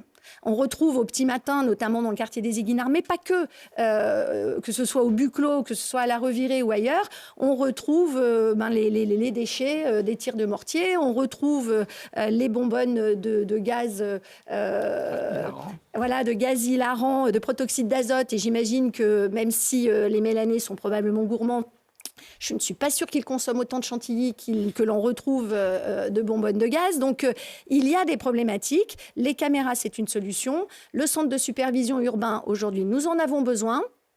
Il y a des écrans aujourd'hui qui existent à Mélan. Nous, ce que l'on souhaite, c'est qu'il y ait quelqu'un derrière ces écrans et que l'on puisse avoir une sécurité présente 7 jours sur 7 et quelqu'un dans ce centre de supervision 24 heures sur 24. C'est pas délirant. C'est une somme. On a chiffré ça à un peu plus de 200 000 euros. Pour moi, la sécurité n'a pas de prix. Ça représente 4,5 équivalent temps plein. Il faut renforcer la sécurité. On peut aussi trouver des partenariats en proximité avec les autres communes, qui, pour certaines, ont aussi des problématiques de sécurité qui sont croissantes. Je salue aussi les caméras de la commune de Coran qui ont permis aux gendarmes de pouvoir trouver les auteurs d'un vol de matériel, notamment des services techniques. Donc, comme quoi les caméras, en tout cas celles qui étaient à Coran, fonctionnaient mieux que celles qui étaient à Mélan. Donc, il y a vraiment ce travail à faire. Et dans la sécurité, nous, ce qu'on veut, c'est ce triptyque, si je puis dire, de prévention des plus jeunes, de sensibilisation, à la fois citoyenneté, responsabilité, l'accompagnement aussi avec notre équipe mobile de renforcement éducatif pour pouvoir accompagner aussi les enseignants, mais également des parents et des mamans solo qui parfois sont dépassés par l'attitude ou le comportement de leurs enfants ou des amis de leurs enfants, de pouvoir être donc dans cet accompagnement, mais également dans une politique ferme d'autorité, avec des arrêtés municipaux renforcés, notant que la loi donne aujourd'hui de nouvelles prérogatives à la police municipale, et d'être ferme, de pouvoir dire à Mélan, il y a des règles, on les respecte. Si on ne les respecte pas, on aura des contraventions et on doit à un moment donné réparer ce que l'on détruit et respecter le vivre ensemble de chacun, quelles que soient les générations et quel que soit leur lieu de vie, que ce soit dans un quartier ou dans tous les quartiers de Mélan. Ça, c'est vraiment quelque chose d'absolument essentiel et c'est un travail d'équipe et c'est un travail d'équipe que l'on doit aussi partager avec les habitants et je souhaite remettre le système des voisins vigilants de manière à ce que tout le monde se sente responsable et soit aussi contributeur à un moment donné de ce vivre ensemble et cette sécurité et puis que l'on s'appuie sur les outils existants. Il existe une application de l'État, de la police, sur lesquelles on peut à la fois faire des déclarations lorsqu'il y a une problématique et attirer l'attention des forces de l'ordre sur ce sujet-là. Philippe Cardin, vidéosurveillance dans toutes les communes de l'agglomération, c'est un débat de campagne. Hein. Il y a des positionnements politiques différents sur cet outil. Quelle est votre position ? Moi, contrairement à mes collègues, là, mes adversaires qui me reprochent du dogmatisme, j'ai aucun dogmatisme sur la sécurité, en fait. J'ai l'impression que là, il y a un dogmatisme sur les caméras de vidéosurveillance. À Mélan, on a pas mal de caméras de vidéosurveillance. Nous en avons hérité de 119. Nous avons renouvelé l'ensemble du système et on les a même augmentés puisqu'aujourd'hui, il y a 138 caméras. Il y a déjà un centre de supervision à Mélan. Je ne comprends pas de quoi on parle, en fait. Il y en a même 2, puisqu'il y en a un qui a été délocalisé à la gendarmerie. Mais finalement, la sécurité, c'est aussi ce que disent les gendarmes. Et moi, je trouve que c'est important d'entendre ce qu'ils disent. Là, sur ce mandat, c'est moins 20% des infractions sur Mélan. Il y a eu moins 20% par rapport au mandat précédent. Je veux juste rappeler que le mandat précédent, on a brûlé une bibliothèque, un gymnase, le local de la police municipale, la gendarmerie de Mélan. Il n'y a eu aucun fait majeur de ce type-là. Donc, on est plutôt bien lotis. Une coopération qui est importante avec la gendarmerie. Je ne comprends pas pourquoi, d'ailleurs, Mme Ours, au dernier conseil municipal, n'a pas voulu voter la convention avec la gendarmerie, entre la police municipale et la gendarmerie. Je ne le comprendrai pas. Nous avons un travail de prévention énorme sur ce sujet. Mélan est une commune pionnière à faire des rappels à l'ordre. Je suis un des premiers maires à faire des rappels à l'ordre dans l'Isère, avec le procureur de la République. J'en suis à 60, j'en ai un même ce soir, à 17h30. Voilà, j'ai pris des arrêtés concernant un certain nombre de choses. En particulier, j'ai pris des arrêtés qui interdisent les épiceries de nuit. J'ai pris des arrêtés qui interdisent le transport de protoxyde d'azote sur la commune. Et les gendarmes sont donc habilités à verbaliser sur ces sujets. Et ça me paraît important. Mais je ne suis pas d'accord avec les coûts qui étaient annoncés pour avoir un agent 24 heures sur 24 devant des caméras. D'abord, il faut surveiller 138 écrans. C'est très difficile. Je ne suis pas du tout sûr qu'on trouve un agent pour faire ça, ou des agents, parce qu'il en faut plusieurs, évidemment, pour faire... Ça, je réponds ça. Et moi, l'estimation de ce coût, il est plutôt bien au-delà de 200 000 euros. Il est au-delà de 500 000 euros, c'est sûr. Là, j'ai vu c'est étonnant parce que la question de la sécurité est quelque chose d'important pour mes deux adversaires. Ce que je comprends, puisque moi, je m'y attelle et je m'y engage personnellement. Elles proposent toutes les deux une halle couverte sur la place du marché. On a eu un mal de chien, si j'ose le terme, à régler les problèmes de présence de bandes juvéniles à cet endroit qui portaient des nuisances de bruit. Construire une halle couverte? Non, mais c'est juste. C'est peut-être une bonne idée pour faire le marché et aller acheter ses légumes. Je n'en doute pas. Il est en revanche une très mauvaise idée en dehors de tous les temps du marché. Donc, c'est typiquement ce qu'il ne faut pas faire. Et nous l'avons réfléchi déjà avec pas mal de personnes. Ce qui est important aussi sur la sécurité et la tranquillité, ce n'est pas que ce qui se passe dans l'espace public. Nous, notre équipe a mis en place une analyse des violences intrafamiliales. Et nous sommes rentrés dans un programme parce que ces violences intrafamiliales, c'est les seules infractions qui ont augmenté pendant ce mandat. Elles ont augmenté de 42% sur la ville de Mélan. On ne sait pas si c'est que la parole se libère ou si c'est qu'effectivement, il y a plus de difficultés sur ces sujets-là. Mais en tout cas, on l'a identifié comme un vrai problème. C'est pas la tranquillité dans l'espace public, mais c'est la tranquillité personnelle, en fait. C'est la sécurité, c'est la confiance en soi dont on est en train de parler. Parce qu'un enfant qui a été violenté, qui a été violé, eh bien, c'est un enfant qui va porter une difficulté toute sa vie. Donc, nous en rentrons dans un système de formation de nos agents pour pouvoir recueillir la parole des enfants, pouvoir recueillir la parole des femmes et les adresser aux professionnels qui vont pouvoir aider ces personnes à gérer ces problèmes. C'est aussi ça, la sécurité. C'est permettre à chacun dans la ville prendre soin de chacun dans la dentelle.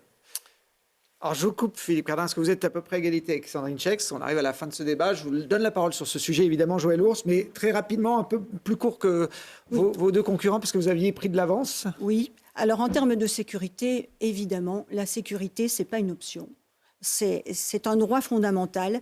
On ne peut pas se sentir bien dans une commune quand on ne sent pas que tous les éléments de la chaîne, parce que c'est ça, hein, se sentir en sécurité, c'est-à-dire qu'il y a de prévention, de la répression, et il doit y avoir aucun maillon de la chaîne qui soit un maillon faible. Et parmi ces maillons, effectivement, il y a la vidéoprotection, mais ça, c'en est un.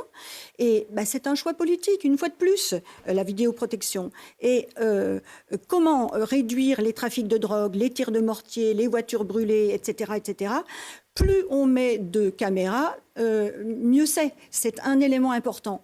Et vous dites, monsieur le maire, qu'il y a un centre de supervision urbain. Quand même, je m'en souviens être allé dans ce centre de supervision urbain.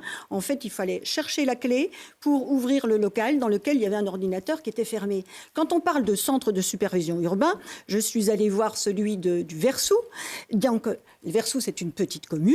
Il y a toutes les caméras et en fait, elles sont utilisées non pas 24 heures sur 24 à regarder, mais par exemple, on peut se dire le soir, tiens, on va aller faire telle ronde à tel endroit parce qu'on voit qu'il y a des personnes qui sont là. Il faut peut-être...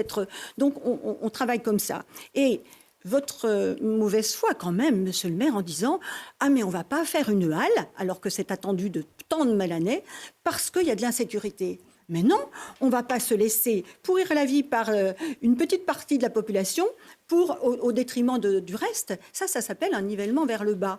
Moi, je dis, mettons toute la vidéoprotection au niveau des Éguinards. Faisons un arrêté municipal pour éviter les regroupements entre 22h et 4h du matin. Et il n'y aura pas de problème. Voilà. Et donc, en ce qui concerne la sécurité, c'est absolument fondamental. Il faudrait qu'à la fin du mandat, on se dise la question de la sécurité, c'est même plus une question. Donc, il faut un choix politique fort, absolument fort. Et quand je vois, monsieur le maire, que vous avez 10 personnes au service communication, c'est-à-dire le même nombre de personnes qu'au niveau de la police municipale, personnellement, je ne ferais pas le même choix. Je trouve peut-être un peu moins communiqué, voilà, et un peu plus au niveau de la police municipale. C'est dire ça. Très rapidement, parce que sinon, on ne va pas s'en sortir. Mais Madame Ours sous-entend qu'on a 10 personnes au service communication. On a 7 personnes exactement, 6,4. On a 17 personnes au service de tranquillité publique. Madame Ours, vous êtes élue. Ensemble, il y a quand même à peu près 7 personnes franchement, c'est pas... à peu près 7 personnes sur le terrain. Moi, je ne connais pas les vrais chiffres, donc je ne peux pas vous départager. Mais c'est vérifiable, c'est vérifiable. Est-ce que je peux juste préciser quelque chose parce que Monsieur le maire a parlé des violences faites aux femmes et c'est une de mes délégations sur lesquelles je pense être particulièrement investie et c'est extrêmement important parce que effectivement c'est caché. Les violences faites aux enfants, c'est une de mes priorités également puisque depuis très longtemps, j'ai contribué à lutter contre les problématiques d'inceste avec Eva Thomas. C'est un engagement militant et associatif bien avant d'être un engagement politique. Et il faut absolument qu'une commune, elle prenne sa place là-dessus. Et je voulais juste dire qu'il ne faut pas faire de surenchère sur ces sujets-là. C'est-à-dire qu'il y a des outils qui existent, comme la région qui distribue les boutons d'alerte en partenariat avec l'Union départementale des CCAS. Je voulais juste aussi préciser qu'il faut faire attention sur ces sujets parce qu'il y a des domaines de compétences sur lesquels nous ne pouvons pas intervenir.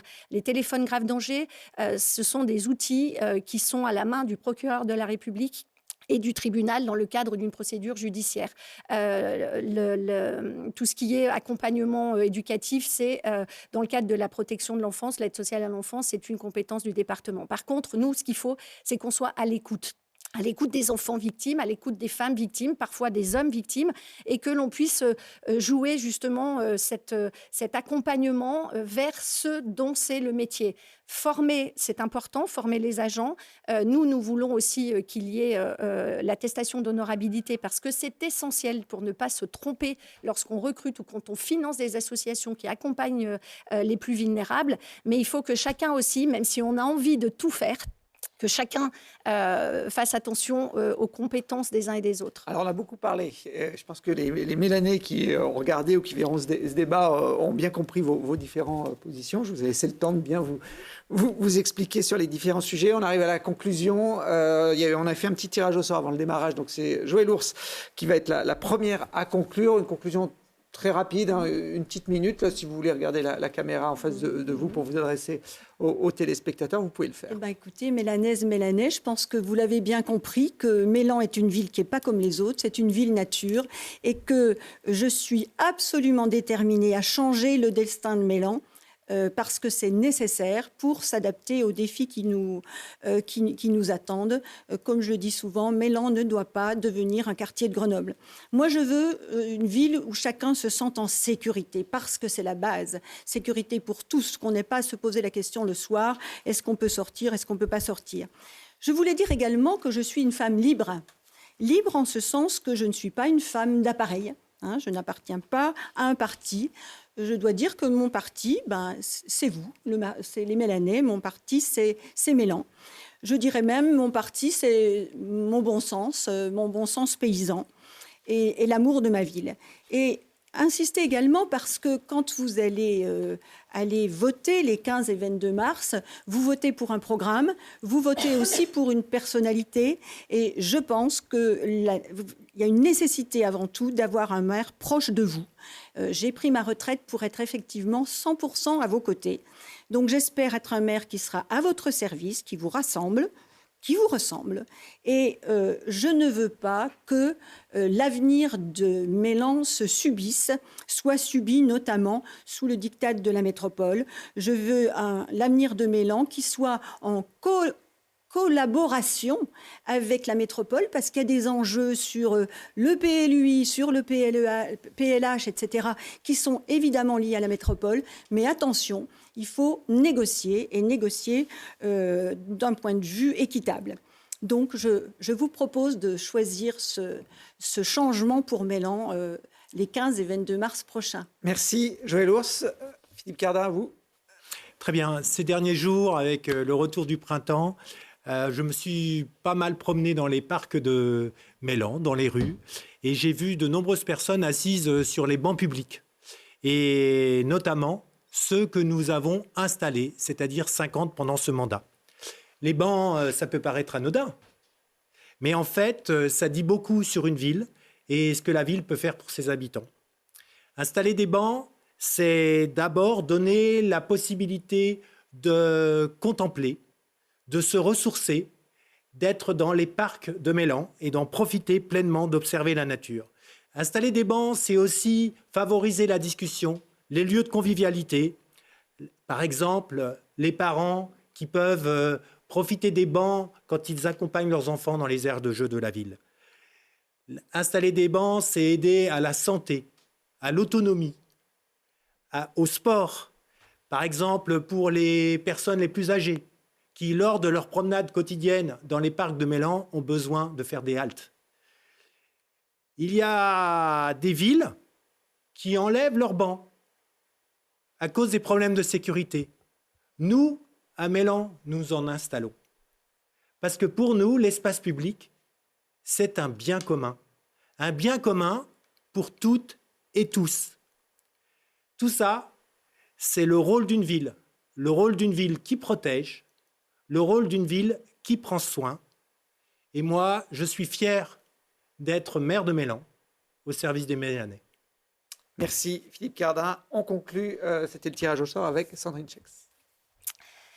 Chère Mélanais, je crois qu'à l'occasion de cette élection, vous allez choisir plus qu'un maire, vous allez choisir une équipe et vous allez choisir une alternative, un nouveau choix. Alors un nouveau choix, sur quelle base ?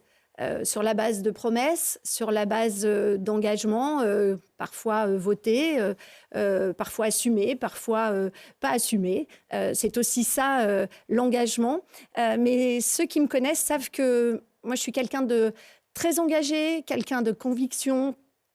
J'ai vraiment à cœur de pouvoir accompagner, écouter, être vraiment dans la réponse aux besoins des personnes. Et évidemment, mon choix aujourd'hui de m'engager pour Mélan, il est très fort.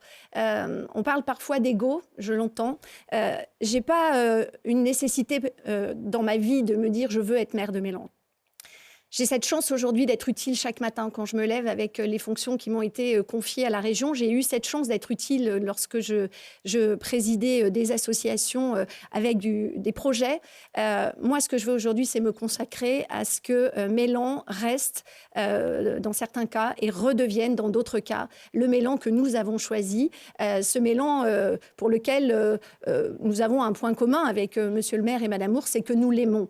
Sauf que dans la vie, moi, les déclarations d'amour, j'adore ça, mais les preuves d'amour, je préfère. Donc, il n'y aura pas de promesses que je ne pourrai pas tenir. Il faut que nos engagements soient soutenables financièrement, au niveau environnemental et au niveau social.